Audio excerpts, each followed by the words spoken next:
Bonjour et bienvenue à tous. Dans cette vidéo, je vais vous parler de 3 critères pour avoir un prêt ou un crédit immobilier.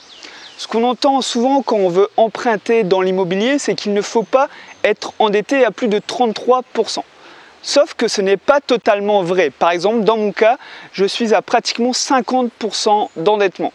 Alors regardez bien la vidéo jusqu'au bout pour savoir comment j'ai fait. Car je n'ai pas utilisé de formule magique et tout le monde peut obtenir les mêmes résultats que moi. Le premier critère que je vais vous donner pour être financé par le banquier, c'est souvent un critère négligé, c'est l'état de votre situation personnelle.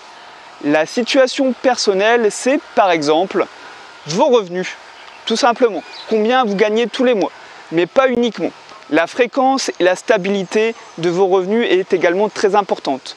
Mieux vaut gagner 1 500 € tous les mois que 3 000 € pendant 6 mois et le reste de l'année 0. Également votre capacité d'épargne mensuelle. Est-ce que vous épargnez tous les mois? Déjà c'est une question à se poser. Et combien vous épargnez? Est-ce que vous vivez au-dessus de vos moyens ou en dessous de vos moyens? Ça les banquiers par exemple ils n'aiment pas que vous vivez au-dessus de vos moyens. Vos crédits en cours et spécifiquement vos mauvais crédits. Tout ce qui est crédit à la consommation. Crédit voiture, crédit étudiant. En fait, tous les crédits destinés à des passifs sont des gros points noirs dans votre dossier bancaire. Donc si j'ai un conseil à vous donner, c'est de les rembourser au plus vite. Votre situation est-elle simple? Est-ce que vous avez 2 sociétés à votre nom et 2 enfants à charge? Ça, c'est plutôt une situation compliquée pour la banque, bien sûr. Car il y a un peu plus de risques qu'un couple qui gagne 3 000 € à 2 mais qui n'a aucun crédit. Voilà, si vous débutez et que vous n'avez pas encore de revenus immobiliers ou d'autres revenus passifs, ce n'est pas un désavantage, au contraire, vous aurez une situation claire et limpide pour la banque si vous avez une situation simple. Je fais un petit focus sur la banque. On est d'accord, elle prête de l'argent, c'est son métier de base, d'accord? Mais la véritable compétence d'un banquier, c'est de savoir gérer le risque d'un prêt immobilier. Ça peut paraître bête à dire, mais la banque cherche des clients qui vont forcément rembourser leur crédit. Parce que vous comprenez bien qu'un prêt non remboursé coûte extrêmement cher à la banque. Donc si elle en accumule 1000, 10 000, voire 100 000 prêts non remboursés, elle peut réellement faire faillite. Avant toute chose, je vous conseille donc d'assainir vos finances et de vous créer une épargne de précaution. Et également de rembourser vos mauvaises dettes le plus vite possible. Le deuxième critère dont je voulais vous parler, qui va vous permettre d'obtenir plus facilement votre prêt immobilier, c'est d'avoir un projet rentable. C'est-à-dire un projet en béton. C'est-à-dire être au minimum à l'autofinancement et si possible avoir un cash flow positif. C'est-à-dire qu'après avoir remboursé les crédits, payé les charges et les impôts, vous gagnez de l'argent tous les mois sur votre investissement. Pour y arriver, il va falloir acheter en dessous du prix du marché et augmenter les revenus locatifs. Par exemple, lors de mon premier investissement immobilier, j'ai fait baisser le prix de 119 000 € à 101 000 €. Puis au lieu de louer la maison en entier pour 800 à 900 € à une famille, j'ai créé une colocation qui me rapporte 1 400 € tous les mois. Grâce à ces améliorations, j'ai pu faire un investissement rentable. Et comment voulez-vous qu'une banque vous refuse votre crédit si vous lui montrez par A plus B qu'il n'y a aucun risque pour elle?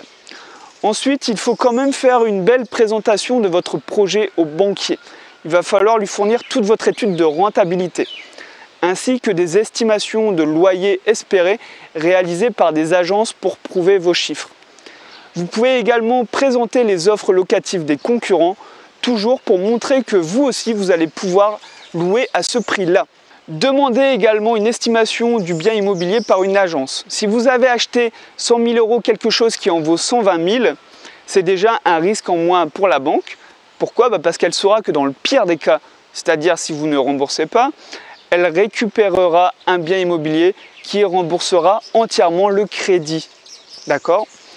Il va aussi falloir présenter votre projet au banquier de manière professionnelle.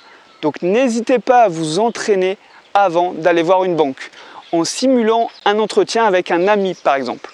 Le banquier doit comprendre simplement et facilement votre projet, sinon il risque de le mettre dans un coin et de l'oublier. Alors que si vous l'avez déjà convaincu au premier entretien, il sera un allié de poids dans l'obtention du crédit et la réalisation de votre projet.